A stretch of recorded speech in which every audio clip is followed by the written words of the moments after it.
이렇게. 그래서 과세 표준을 계산할 때 이렇게 원으로 계산하는 거, 그거를 우리는 뭐라 그러냐면요, 종가세라고 부릅니다. 뭐예요? 종이라는 게 따를 종자잖아. 따를 종. 가격에 따라서 세금을 계산해요, 이런 얘기야. 요거는요, 양에 따라서 세금을 계산하는 거지, 그지? 그래서 요거를 종량세라고 불러요. 이렇게 종량세. 그래서 종가세, 종량세로 나눕니다. 세금 계산을 어떻게 하느냐에 따라서, 어떤 걸로 측정하느냐에 따라서 세금을 어떻게 측정합니까? 가격으로 측정합니까? 종가세. 양으로 측정합니까? 종량세. 그래서 대부분이 다 종가세야. 그런데 여러분들이나 부모님이 자동차 가지고 계시죠? 그죠? 그게 종량세야, 대표적인. cc당 얼마 이렇게 나오잖아. 그지? 네. 그래서 종가세, 종량세 나중에 또 한번 언급이 될 겁니다. 그 다음에 독립성 여부에 따라 독립세, 부가세 이렇게 나눕니다. 독립세라는 건 뭐예요? 자체적인 세금 계산의 틀이 있는 거야. 부가세는 여러분들 나중에 우리 부가가치세법을 배울 때 요걸 줄여서요, 부가세 이렇게도 부릅니다. 부가가치세법을. 근데 여기서 얘기하는 독립세, 부가세는 이거하고 달라. 부가가치세를 줄인 게 부가세인데 여기서는요, 원래 줄이지 않은 원래 말이 부가세야. 뭐냐 하면 부가세라는 얘기는 독립세에 붙어서 따라다닌다, 이런 의미야. 독립세에 붙어서 졸졸졸 따라다닌다. 그러니까 독립세는 엄마야. 부가세는 뭐 한 4살짜리 애기야. 얘는요, 엄마가 손 붙잡고 슈퍼 가면 슈퍼 가고, 그리고 뭐 어디 시장 가면 시장 가고, 집에 가면 집에 가고, 그죠? 졸졸졸 따라다니죠. 얘가 부가세입니다. 선생님, 그게 무슨 의미입니까? 독립세라는 거는 자기 계산 틀이 있습니다. 그래서 자기 계산 틀에 의해서 세금을 계산합니다. 부가세는요, 얘 독립세에 대한 세금이 딱 계산되잖아? 그러면 나는 그 세금의 몇 프로 이렇게 따라 붙는 거야. 그게 부가세입니다. 자체 계산 틀이 있는 게 아니라 독립세가 결정되면 거기에 몇 프로, 몇 원 이렇게 붙는 게 부가세예요. 그래서 독립성이 있느냐 없느냐에 따라서 독립세, 부가세로 나누는데, 부가세 보세요. 독립적인 세원이 없이 엄마 세금, 독립세에 그냥 부과되는 세금을 부가세 이렇게 부릅니다. 자, 오른쪽에 보시면 우리나라 조세 체계가 있는데요. 자, 거기 보시면 오른쪽에 있는 게 세목들입니다. 세목들 엄청 많죠. 그런데 이것 말고도 여기에 표시된 것만큼 한 2분의 1만큼 그 정도가 더 있습니다. 세금이. 그런데 의미가 없기 때문에 제가 추려놓은 거고요. 자, 거기 보니까 우리가 배울 내용들, 배워야 될 중요 세법들이 다 들어가 있네요. 그죠? 자, 그 틀을 보시면 일단 조세 체계를 책으로 가지고 정리하겠습니다. 세금은요, 앞에서 본 것처럼 국세와 지방세로 크게 나눕니다. 자, 이제 우리는 국가직 세무공무원이에요. 국가직입니다. 따라서 국가직은 뭐예요? 국세만 배우는 겁니다. 지방자치단체 세무공무원은요, 지방세만 배웁니다.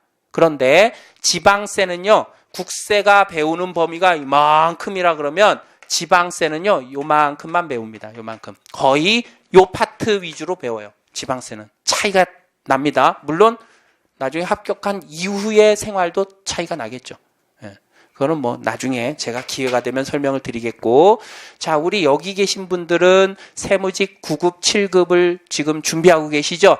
국가직입니다. 국가직. 그래서 조세 체계에 있는 국세에 해당되는 세금만 배우시는 거야. 우리는 지방세하고 전혀 상관없습니다. 자, 그러면 세금은 국세, 지방세로 나누죠? 그리고요, 국세는요, 다시 내국세, 관세로 나눕니다. 내국세는요, 보통세, 목적세로 나누죠. 자, 그 목적세에 빨간색 별표합니다. 목적세라는 게 뭐예요? 왼쪽에서 제가 설명을 생략하고 넘어온 건데, 자, 세금은요, 세수 용도가 정해져 있느냐 없느냐에 따라서 보통세, 목적세로 나눕니다. 쉽게 얘기해서 여러분들이 엄마한테 엄마 나 세법책 사게 돈 10만 원 주세요. 그렇게 얘기하는 게 뭐예요? 목적세입니다. 어디에 쓸지가 딱 정해져 있죠. 그런데 엄마 나 용돈 20만 원만 주세요. 그리고 용돈을 받아서 거기에서 세법책을 삽니다. 그 20만 원이 뭐예요? 그게 보통세예요. 그냥 세금을 걷어서 그때그때 일에 필요한데 사용한다는 거죠. 그게 보통세고, 어떤 목적을 가지고 그 목적하에 세금을 걷는 거, 그게 목적세입니다. 그래서 목적세 세 가지는 기억을 합니다. 딱 보면은 목적이 냄새가 탁 나요. 보니까 교통, 에너지, 환경세네요. 그죠? 교통발전이나 에너지 개발이나 아니면 환경보호를 위해서 걷는다는 거 아닙니까? 그죠? 그 다음에 교육세, 교육발전을 위해서 걷는다는 거잖아요. 세 번째, 농어촌 특별세. 뭡니까? 도심과 이 농어촌이 차이가 많으니까 세금을 걷어서 농어촌 개발에 힘쓰겠다. 이런 의미 아닙니까? 그죠? 그래서 요 세 가지 목적세는 반드시 기억을 합니다. 그리고요, 그 목적세 중에 두 가지, 부가세입니다. 다른 세금이 결정되면 딱 붙는 거죠? 두 가지 기억을 합니다. 교육세와 뭡니까? 교육세와 뭐야? 농어촌 특별세. 그래서 요 두 가지 기억을 합니다. 그래서 부가세는 연필로 별표하세요. 목적세 빨간색 별표, 부가세 연필로 별표. 자, 그리고요, 보통세로 올라가면 직접세, 간접세로 나누네. 간접세가 뭐야? 전가하는 거죠? 대표적인 게 뭐예요? 부가가치세네. 그죠?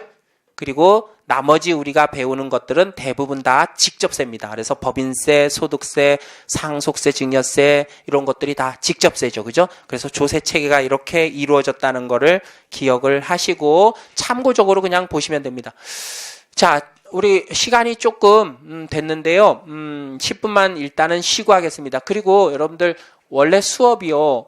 9시, 오늘 오후니까 2시부터 6시까지죠. 그죠? 그런데 대부분이 마지막 시간에 50분에 끝나지 않습니까? 그죠? 그런데 여러분들 양해 말씀을 조금 드리고 싶은 게 세법은 무조건 정각에 끝납니다. 정각에. 그래서 오전 수업은 1시에, 오후 수업은 6시에 끝납니다. 제가 왜 말씀을 드리냐면 저도 시계를 다 보고 또 시계를 차서 이렇게 오는데 50분이 되면 이제 6시에 친구들 만나기로 이렇게 약속을 하신 분들이 계세요. 그래서 50분이 지나면 자꾸 저한테 사인을 줘. 선생님 50분 지났습니다. 이렇게. 그럼 저도 수업을 진행을 못하고 여러분들도 벌써 책가방 쌌죠. 그죠? 그러니까 더 이상 머릿속에 안 들어가. 그래서 매 시간마다 10분 정도 양해를 좀 부탁을 드립니다. 그리고 약속 시간을 잡을 때도 그거 감안해서 잡아주시면 되겠어요. 제가 많은 얘기를, 자세한 얘기를 여러분들한테 하면 할수록 여러분들은 좋은 겁니다. 그렇지 않나요? 그죠? 그래서 여기 오늘 첫 시간에 여러분들을 탁 보니까 굉장히 열심히 하시려고 막 눈이 이글이글한 것 같아요. 제가 덥습니다. 그래서 우리 2달 동안 열심히 달려가지고 세법을 한번 보기 좋게 다 정리를 한번 해봅시다. 하셨죠? 우리 10분만 쉬겠습니다.